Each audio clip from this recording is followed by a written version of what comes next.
billion Ugandan shillings to maintain water systems that have broken down to ensure safe water for rural areas. This was highlighted at the International E-Conference on Water, Sanitation and Hygiene that was opened by the Speaker of Parliament Rebecca Kadaga in Kampala district. We have a detailed report on this story. 1.5 million learners in candidate classes and finalists will return to school on October 15th after President Museveni decided to relax COVID-19 restrictions. Whereas schools are required to follow the standard operating procedures of social distance, wearing masks and frequent hand washing, inadequate water supply might hamper adherence, especially in rural areas. Now, logically, when we look at it, there's a rise in the cases and we are deciding to open.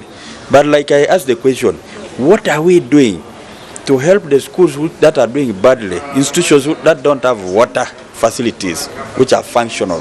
How are we helping them to cope? Speaking at the second International E-Conference on Water, Sanitation and Hygiene held in Kampala, the Ministry of Water and Environment says inadequate funding hampers their capacity. Our budget currently is just over 1 trillion. But out of that, we only have 600 billion, which is the development side of the budget, which helps us do. The other funding is operational money, which is in the budget, mainly for national water. So in terms of additional budget, we need to multiply about 9 times the current budget, 959 times to achieve the SDGs and make sure that we reach universal coverage as we have been directed by government by 2030. We also need additional money, about 100 billion every year. This is to sustain the existing point sources only in the systems. We need to emphasize on the issue of efficiency.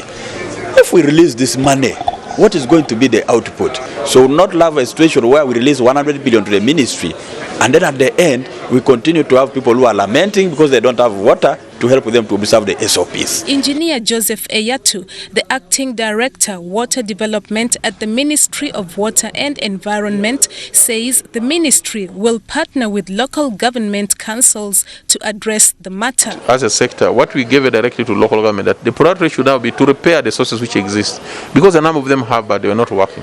So this has gone very well. A lot of resources were diverted from development to make sure that we repair the sources. The Speaker of Parliament, Rebecca Kadaga, opened the e-conference organized by the Parliamentary Forum on Water, Sanitation and Hygiene, WASH. Some of the hand washing facilities that we provided, no one is really interested anymore, and no one is actually enforcing the SOPs. So I think that we need to engage the local leaders to make sure that they try to enforce these certain procedures. The chairperson of Uganda Parliamentary Forum on WASH, Jacqueline Amongin, called for the fast tracking of the National Community Works Bill to ensure hygiene for all. COVID-19 necessitates that we must keep ourselves clean. We must wash hands. Not only should we wash hands, but we should also be hygienic so that we can avoid such diseases that are caused by poor sanitation and hygiene. So the Parliamentary Forum on Water, Sanitation and Hygiene is today emphasizing on key areas, including coming up with regulations on COVID-19 management. This e-conference is a follow-up to the inaugural UPF WASH Symposium held in 2019 that sought to strengthen linkages between the Parliament, different sectors, local government, the local community and civil society on WASH-related issues and challenges in the country. Now,